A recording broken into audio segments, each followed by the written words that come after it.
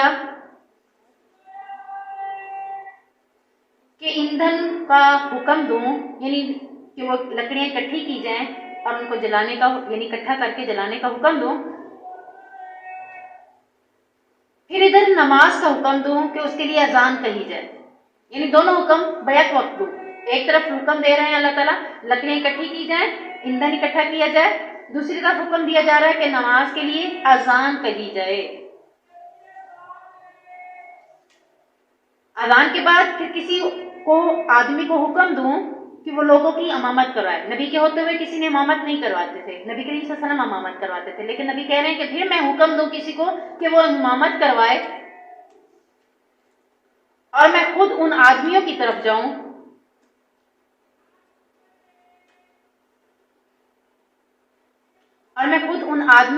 جاؤں جو نماز میں حاضر نہیں ہوتے، نماز پڑھنے نہیں آتے، دوسرے لفظوں میں یہی کہیں گے جو نماز پڑھنے نہیں آتے، ان سمیت ان کے گھروں کو جلا دوں۔ ایک نماز کو چھوڑنے پر اللہ کے نبی کا ریئیکشن دیکھیں کیا ہے کہ میرا دل چاہتا ہے کہ ان کو ان کے گھروں کے سمیت ان کو جلا دوں۔ اللہ تعالیٰ ہمیں 5 وقت کا نمازی بنا دے۔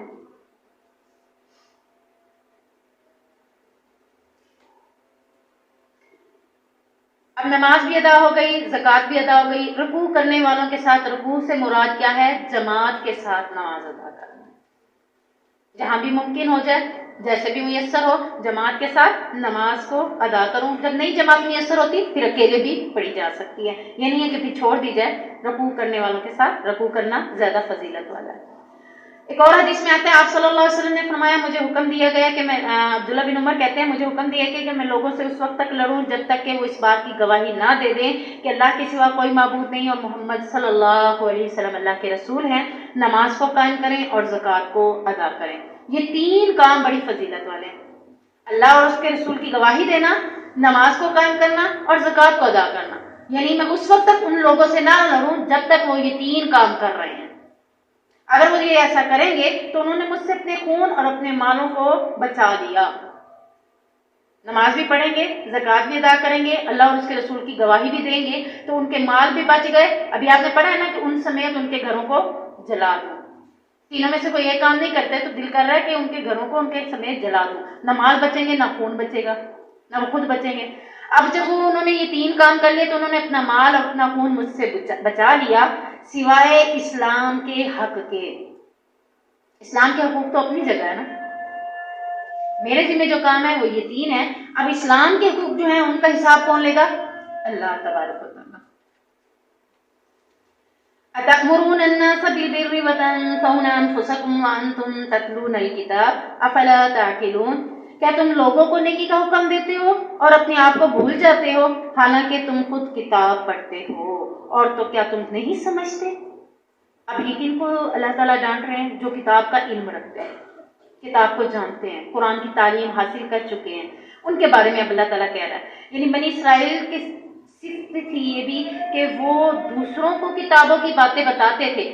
جیسے مثال کے طور پر سمجھ لیں میں اس وقت بیٹھی ہوں، میں آپ کو تو کہہ رہی ہوں نماز پڑھیں لیکن خود نہیں پڑھ رہی، اپنے آپ کو بھول جاتی ہوں۔ آپ کو کہتی ہوں پردہ کریں، خود نہیں کر رہی۔ آپ کو کہتی ہوں گانے نہیں سنے، خود سن رہی ہوں۔ یعنی میں دوسروں کو حکم دے رہی ہوں اور اپنے آپ کو بھول جاتی ہوں۔ تو اللہ تعالیٰ نے ان کو سختی سے ڈانٹا کہ تم اپنے آپ کو کیوں بھول رہے ہو۔ یہ نہیں کہ دعوت دینا ہی چھوڑ دینی ہے۔ بہت سی بہنیں ایسی ہوتی ہیں جو قرآن کی تعلیم حاصل کر لیتی ہیں لیکن عمل نہیں کر رہی ہوتی، تو کہتی ہیں ہم قرآن کی تعلیم آگے نہیں دیتے، ہم خود عمل ہی نہیں کر رہے، ہم اپنے آپ کو بھولے بیٹھے ہیں، تو کیوں بتائیں۔ اپنے آپ کو بھولنے کے باوجود بھی دوسروں کو بتانے والا فریضہ اللہ تعالیٰ ختم نہیں کروا رہا۔ اس آیت میں یہ مطلب نہیں ہے کہ جب آپ عمل نہیں کرے تو دوسروں کو نہیں بتائیں گے، بلکہ اللہ تعالیٰ آپ کو اور مجھے زجرن کہہ رہا ہے کہ اپنے آپ کو بھی عمل کے لیے تیار کرو۔ یہ نہیں ہے اب میں گھر میں بیٹھی ہوں، میرے پاس جب عمل کروں گی تب لوگوں کو دین کی تعلیم دوں، اور گھر میں بیٹھے بیٹھے میرے پر زنگ لگنا ہے اور لوگوں کو تعلیم تو نہیں دے سکوں گی۔ اب دیکھ لیں، ایک چیز پڑی پڑی زنگلودی ہو جاتی ہے نا، میں خود نہ سیکھ رہی ہوں نہ سکھا رہی ہوں، تو میں کیا جاؤں گی، زنگلود ہو جاؤں گی۔ اگر میں سکھا رہی ہوں تو انشاءاللہ میرے ایمان میں اور بھی، میرے علم میں اور بھی اضافہ ہو، اور پھر میرا دل کرے گا۔ اور جب میں یہ آیت اپنے ذہن میں رکھوں گی کہ میں دوسروں کو بتا رہی ہوں اور میرے اندر یہ خامی ہے، تو کیا خیال ہے میں اپنی خامی کو سیٹ کروں گی کہ نہیں کروں گی؟ پھر گھر بیٹھے خامی سیٹ نہیں ہوگی، جب دوسروں کو بتا رہی ہوں نا، تو پھر اب میں لیکچر تیار کر رہی ہوں، میں اس کو پڑھ رہی ہوں، تو میں اپنی صفات ڈھونڈوں گی، اپنی خامیاں ڈھونڈوں گی، میرے اندر کیا کیا خامی ہے۔ کہیں ایسا تو نہیں کہ میں دوسروں کو بتا رہی ہوں، خود عمل نہیں کر رہی۔ اور یہ بھی ہے کہ میں دوسروں کو لازمی بتاؤں گی، چاہے میں عمل کروں یا نہ کروں، اور جب میں عمل نہیں کروں گی اس کے حوالے سے حدیث دیکھوں گی، اور جب یہ حدیث میرے ذہن میں آئے گی تو انشاءاللہ عمل کرنے والی بن جاؤں گی۔ حدیث کیا ہے؟ آپ صلی اللہ علیہ وسلم نے فرمایا، قیامت کے دن ایک شخص کو لایا جائے گا، قیامت کے دن ایک شخص کو لایا جائے گا اور دوزخ میں ڈال دیا جائے گا۔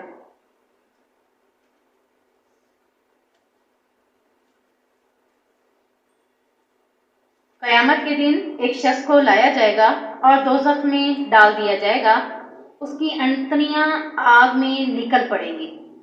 آپ نے بکری، بھینس کچھ بھی ذبح ہوتے ہوئے دیکھی ہوگی نا عید پر، اس کی انتڑیاں نکلتی ہوئی دیکھتی ہیں، جب پیٹ کو چاک کرتے ہیں انتڑیاں ایسے کر کے باہر نکلتی ہیں۔ تو یعنی جیسے اسے آگ میں جہنم میں ڈالا جائے گا تو اس کی انتڑیاں فوراً نکل کر آگ میں نکل پڑیں گی، اور وہ اس کے گرد اس طرح گھومے گا، اپنی انتڑیوں کے گرد، کٹے گی تو نہیں نا انتڑیاں، جسم کا حصہ ہی ہے، اب وہ جسم کا حصہ ہونے کی وجہ سے وہ اپنی انتڑیوں کے گرد اس طرح گھومے گا جس طرح گدھا چکی کے گرد گھومتا ہے۔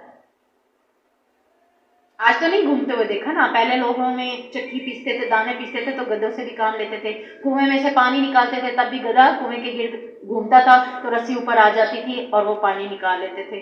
تو مثال لے لیں کہ آپ کسی چیز کے ارد گرد جیسے گھومتے ہیں،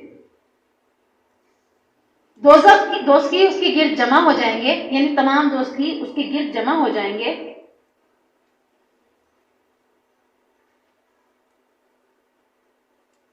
اور اسے کہیں گے،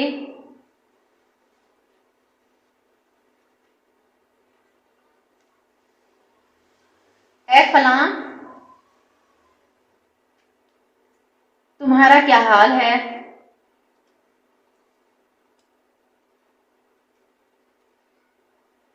کیا تم ہمیں نیکی کا حکم نہیں دیتے تھے؟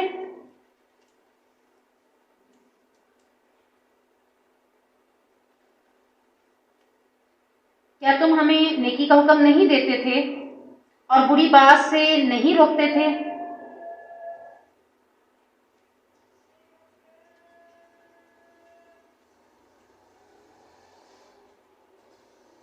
وہ شخص جواب دے گا،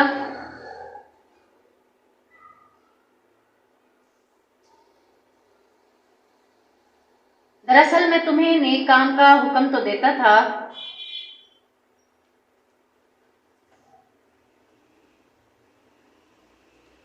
دراصل میں تمہیں نیک کام کا حکم تو دیتا تھا لیکن خود وہ کام نہیں کرتا تھا۔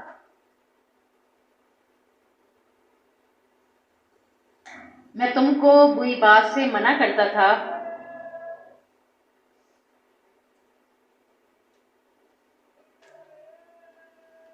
لیکن خود وہی کام کرتا تھا۔ اب دیکھیں عذاب کیا ہے، بتائیں عذاب کیا ہے؟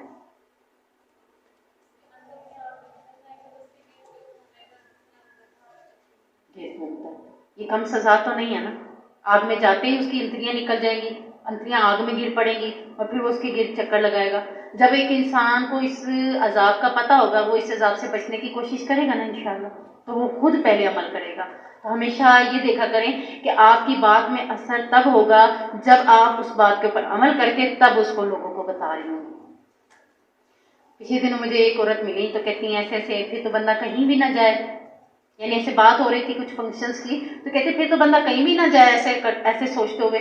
تو میں نے کہا کہ اگر آپ چاہتے ہیں کہ لوگوں کے دلوں میں آپ کی بات کا اثر ہو تو خود کو قربانی دینی پڑے گی، اور اپنے آپ کو اس عذاب سے بچانا چاہتی ہیں تو پھر بھی آپ کو یہ کرنا پڑے گا۔ سمجھ آئی ہے نا کہ آپ لوگوں کو بات بھی بتا رہی ہوں دین کی، لیکن لوگوں میں اثر بھی نہ ہو رہا.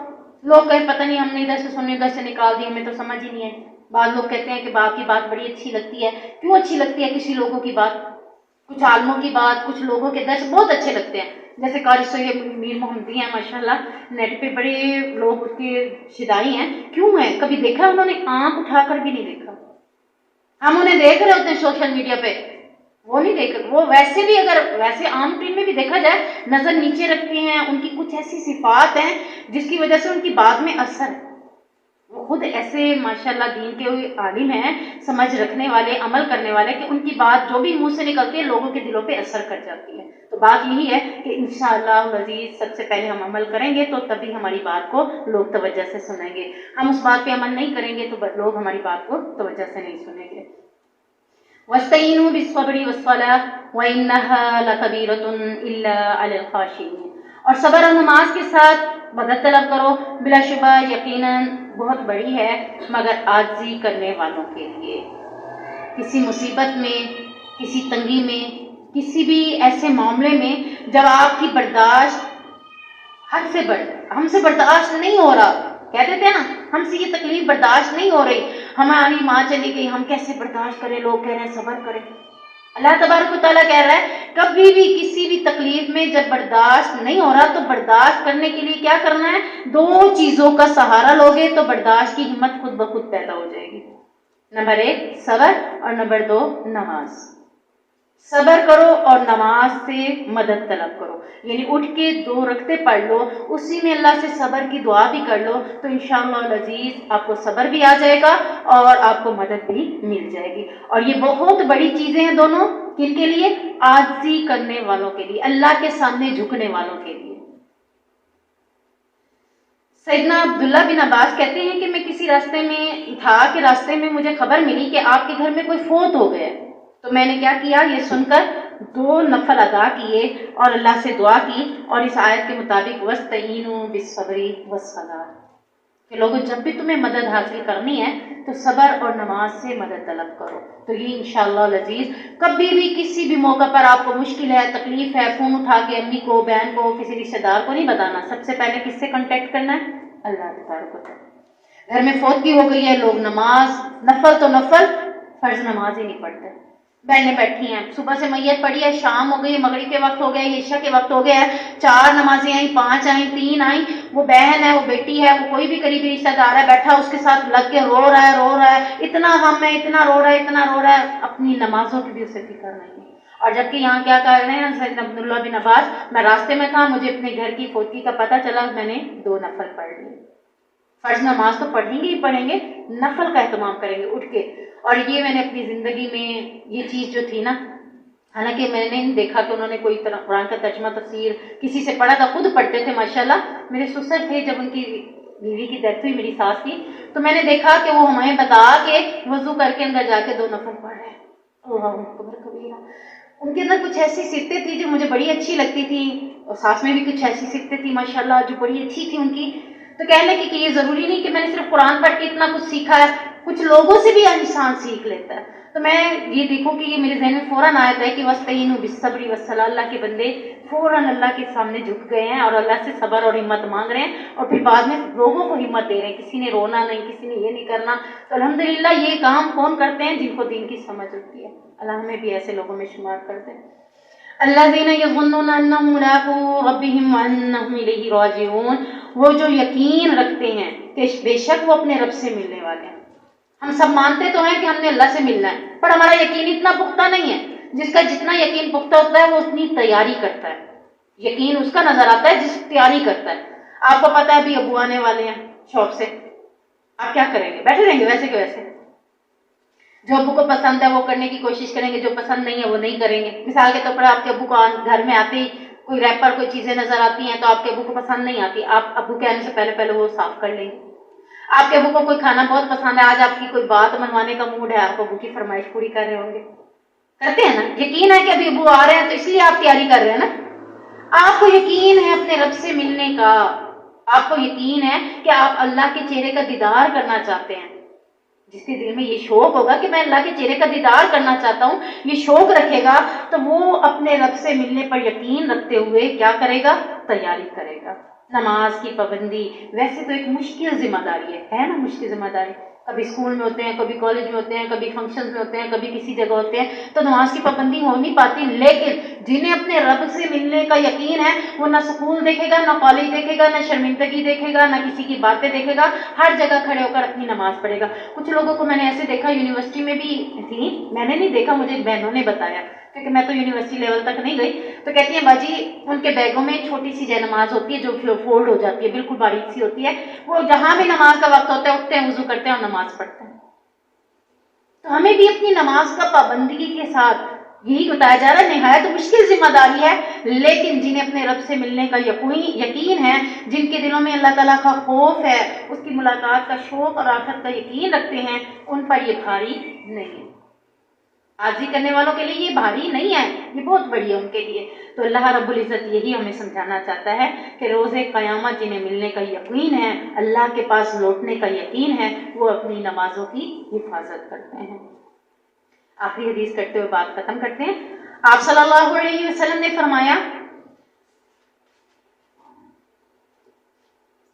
اللہ تعالیٰ روز قیامت ایک بندے سے فرمائے گا،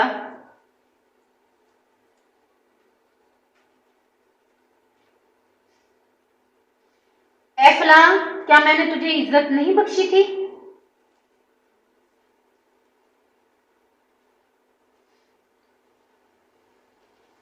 تجھے سردار نہیں بنایا تھا؟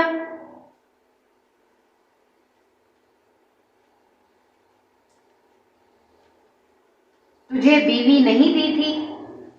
دیکھیں اللہ کی نعمتیں، دیکھیں ہم کہتے ہیں کون کون سی نعمتیں، یہ بھی نعمتیں ہیں اللہ کی۔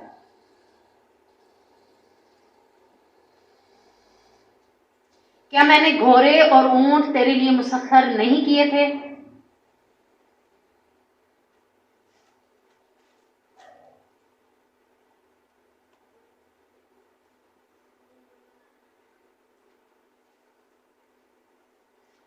اور کیا میں نے تجھے حکومت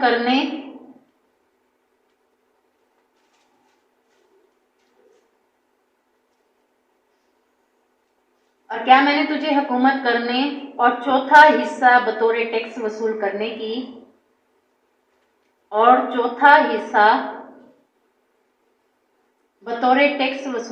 کی مہلت نہیں دی تھی؟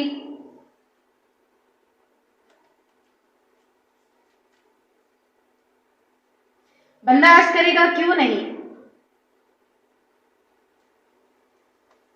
اے میرے پروردگار،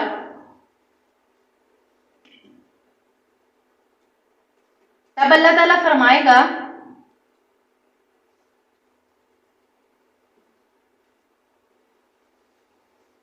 کیا تجھے یقین تھا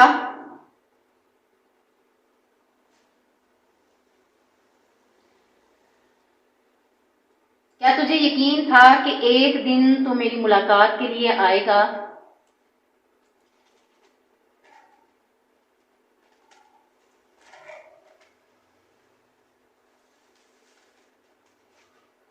بندہ عرض کرے گا نہیں۔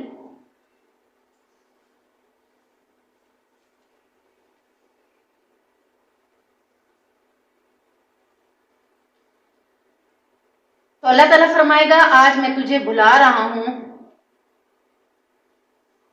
بھولنے والا بھلا رہا ہوں۔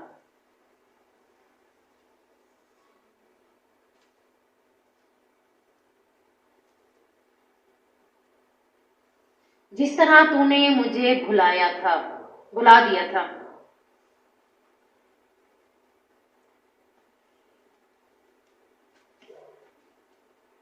سمجھ لگی اس بات کی کہ اسے اپنے رب کے پاس جانے کا یقین نہیں تھا، اس کو یقین ہی نہیں تھا۔ جب اس سے پوچھا کہ تو دوبارہ لوٹ آنے پہ یقین رکھتا، وہ کہتا نہیں۔ تو اللہ تعالیٰ کہتا ہے جب تو نے دنیا میں مجھے ہی بلائے رکھا، تو نے میرے بارے میں جانا ہی نہیں کہ اللہ کون ہے، اللہ کے پاس جانا بھی ہے کہ نہیں جانا، تو جیسے تو دنیا میں بھول گیا تھا، آج تجھے اللہ تعالیٰ جہنم میں ڈالنے کے بعد بھول جائے گا۔ ہمارے